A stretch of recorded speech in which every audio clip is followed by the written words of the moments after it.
covering news where you live. This is 5 News. Thanks for joining us for the latest news and weather where you live. I'm Tiffany Lee. And I'm Joe Ellison. The city of Fayetteville is asking people in parts of town to conserve water until September 15th. Now, this applies to residents of East Fayetteville and Goshen. The utilities director says with the high heat, irrigation is causing the largest demand on the city's water supply right now. If you want to water your lawn, do it late at night and every other day so the tanks will have time to recover before the morning rush. He also asked to keep an eye on the water that you're using and turn it off when you don't need it. The simple facts, like turn it off when you're brushing your teeth, and just the little things of conserving water will actually go a long way in the big picture of the city. Well, the city has made this conservation plea for the last 3 years, but they say this should be the last time, at least for a while. The city has a project to build a pump station on the east side of town, but it's not expected to be completed until next fall. Multiple new laws are now in effect in the state of Arkansas. They were approved back in January of 2023. July 1st marked the start of the Arkansas Self-Funded Cyber Attack Response Team, which is a group that is set up to protect government agencies who are targeted by cyber attacks.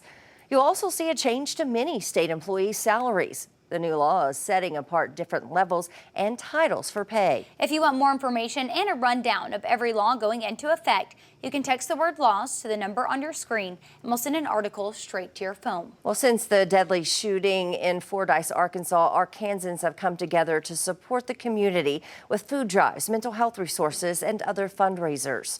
Arkansas Community Foundation has set up a fund to help victims and the families, connecting them with groups around the country that have experience with helping those impacted by mass gun violence in America. The nonprofit says each donation will go into one fund, and then a committee will decide specifically where that money will go based on need. To contribute to that fund, you can go online or mail in a check. Donations will be accepted until the end of September. All right, we're going to get to more news for you in just a minute. But first, here's Zach with a look at today's weather. All right, we're cranking the heat up today. We have heat advisories and warnings out for eastern Oklahoma and western and northwestern Arkansas. Why? Because we've got these kind of numbers showing up today. Highs will be in the mid to upper 90s for highs, actual air temperatures. But when you factor in the mugginess, it'll feel more like 106, possibly up to 107, 108. Northwest Arkansas, even higher in the River Valley. Feels like temperatures 110 to 112, potentially up to 113 miles per hour. Hot, sunny today, a little bit of a south breeze, 5 to 15 miles per hour, a little better in northwest Arkansas. What about Wednesday? That's our next chance for showers coming in the afternoon, evening. Some scattered showers and thunderstorms. Better chance the further north you go into southern Missouri. We'll look for some more scattered shower chances, ladies, as we go into Wednesday night and then again at Thursday night into Friday morning. All right, thanks, Zach. Well, as you're celebrating the 4th this week, emergency responders want you to be aware of your city's rules for lighting fireworks. These rules and regulations are different in each city. In some cities, like Fort Smith, the use and sale of fireworks is not allowed at any time. In Fayetteville, you can light fireworks the 1st or the 4th. Today and tomorrow, you're allowed to do that from 10 a.m. to 10 p.m. On the 4th, that's extended from 10 to 11. But skyrockets and aerial fireworks attached to a stick are not allowed at any time. You can find a list of July 4th ordinances across our area on our website, 5newsonline.com.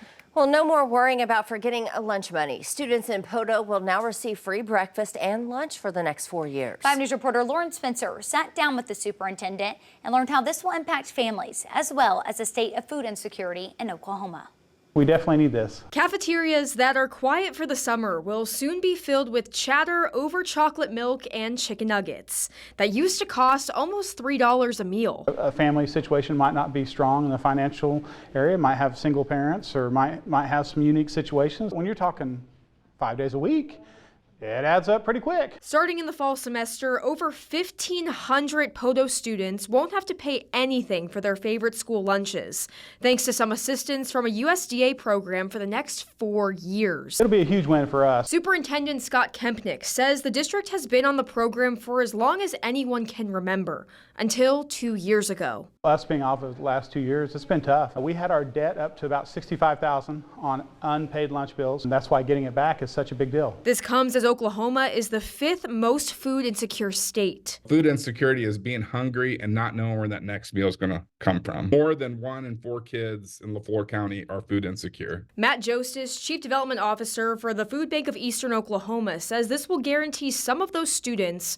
will receive 2 meals a day. Here in Oklahoma, we have about over 60% of the students qualify for the free or reduced lunch program. If you have a kid that's coming to school, does not have food, that's all they're thinking about. While we all know things are expensive right now, Kempnick is hoping this will bring a sigh of relief to parents in his district. That money that they'd be spending on breakfast and lunches for their children, now they can keep that in their pocket. In Podo, covering news where you live, Lauren Spencer, 5 News.